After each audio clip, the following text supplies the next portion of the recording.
প্রথমে আমি জল নিয়েছি প্রেসার কুকারে, আর নিয়ে দিয়ে দেবো জলের মধ্যে লবণ। জলের মধ্যে লবণ দিয়ে দিলাম। এবার দিয়ে দেবো আমি এর মধ্যে সয়াবিনগুলো আমি সিদ্ধ করে নিব।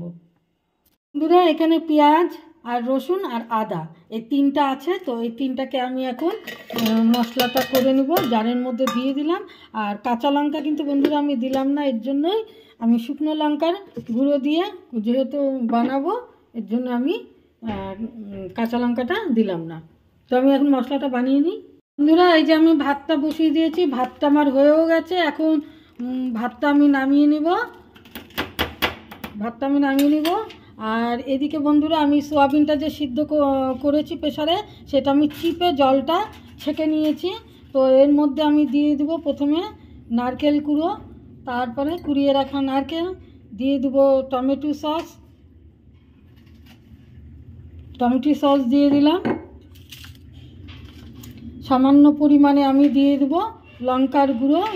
যেরকম ঝাল খান সেরকম পরিমাণের ঝালটা দিবেন। আমি যেহেতু অল্প খাই, অল্প দিলাম। দিয়ে দেবো হলুদ গুঁড়ো। তারপরে এটা দিয়ে দিলাম জিরা পাউডার, এটা দিয়ে দিলাম ধনিয়া পাউডার। এগুলো দিয়ে আমি সবগুলো দিয়ে এখন ভালো করে এটাকে মেখে নিব। এটা কিন্তু ধনিয়া গুঁড়ো একটু বেশি করে দিলাম, অল্প হয়ে গেছিলো। তো এই যে আবার একটু জিরে গুঁড়োও দিয়ে দিলাম, অল্প হয়ে গেছিলো তাই দিয়ে দিলাম। তো এখন আমি এটাকে ভালো করে মেখে কিছুক্ষণের জন্য রেখে দেবো।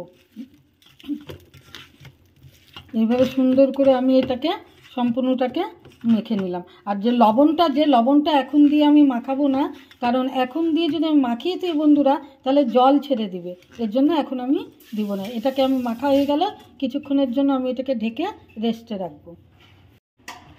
এর মধ্যে দিয়ে দেবো কাঁচা তেল, কাঁচা সরষের তেল কিন্তু বন্ধুরা। এটাকে আমি মাখিয়ে কিছুক্ষণের জন্য ঢাকা দিয়ে রেস্টে রেখে দেব। সুন্দর মাখা হয়ে গেছে, তো আমি এখন এটাকে কিছুক্ষণের জন্য রেখে দেবো।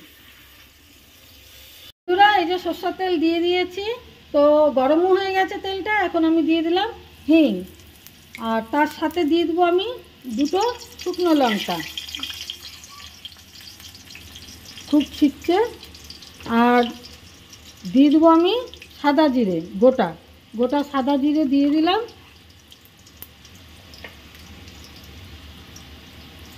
এই যে গোটা সাদা জিরে দিয়ে দিলাম। এখন হচ্ছে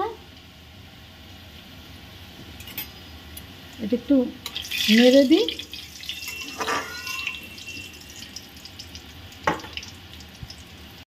এবার দিয়ে দেবো আমি সোয়াবিন, ম্যারিনেট করে রেখেছিলাম যেগুলো সোয়াবিনগুলো, সেইগুলো আমি দিয়ে দিলাম। দিয়ে এখন আমি এটাকে ভালো করে কষে নিব। এর সাথে আমি এক্সট্রা মশলাও দিব।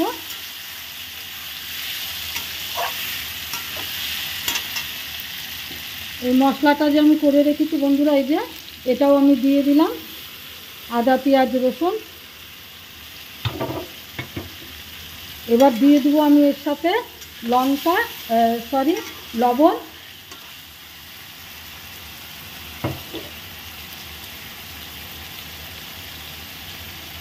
লবণ দিয়ে দিচ্ছি। দিয়ে দেবো কুড়িয়ে রাখা নারকেল, সামান্য পরিমাণ দিলাম, এটা আবার পরে আমার লাগবে।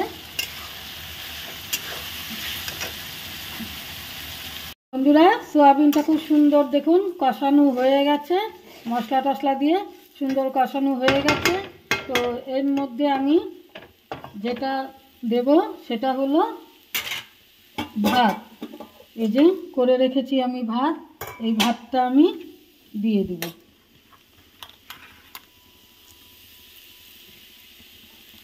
সম্পূর্ণ ভাতটাই দিব, কিন্তু সম্পূর্ণ ভাতটা আমি দেখাতে পারবো না বন্ধুরা, যেহেতু আমার এক হাতে ক্যামেরা আছে ধরা, এর জন্য আমি সম্পূর্ণটা দেখাতে পারবো না। অল্প ভাত দিয়ে আপনাদের দেখাচ্ছি, কিন্তু আমি সম্পূর্ণ ভাতেরই করব। তো আমি চেষ্টা করছি সম্পূর্ণ ভাতটা ঢালতে পারি নাকি দেখি। এই সম্পূর্ণ ভাতটা দিয়ে দিলাম।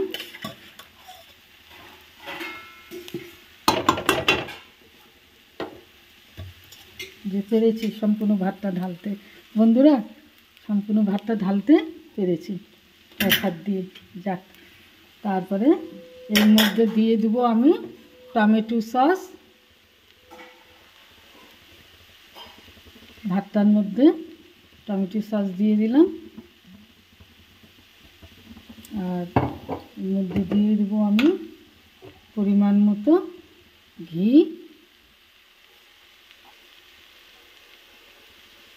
ঘিটা ঢেলে দিলাম, আর এর মধ্যে দিয়ে দেবো নারকেল যে আমি কুড়িয়ে রেখেছি, সেই নারকেলটাও আমি এর মধ্যে দিয়ে দিচ্ছি। সম্পূর্ণটা দিয়ে দিলাম নারকেল। এবার আমি সামান্য পরিমাণে গরম মশলাও দিয়ে দিলাম, কেন আমার তো হয়ে গেছে না, যেন গরম মশলাটা দিয়ে দিলাম। এখন এটাকে আমি ভালো করে নেড়ে নেড়ে এর সাথে মানে মিশিয়ে দেবো। এই যে রেডি হয়ে গেছে সয়া রাইস, আর ওপর দিয়ে আমি একটু দিয়ে দেবো ধনেপাতা কুচি। এখন আমি এটাকে নামিয়ে ফেলবো, একদম রেডি হয়ে গেছে। দেখুন, আমি এটাকে এখন প্লেটে নামিয়ে ফেলবো। পুরো রেডি হয়ে গেছে সয়া রাইস। দেখুন কত সুন্দর লাগছে দেখতে, খেতেও ঠিক ততটাই সুন্দর। রেসিপিটার নাম হলো বন্ধুরা সয়া রাইস।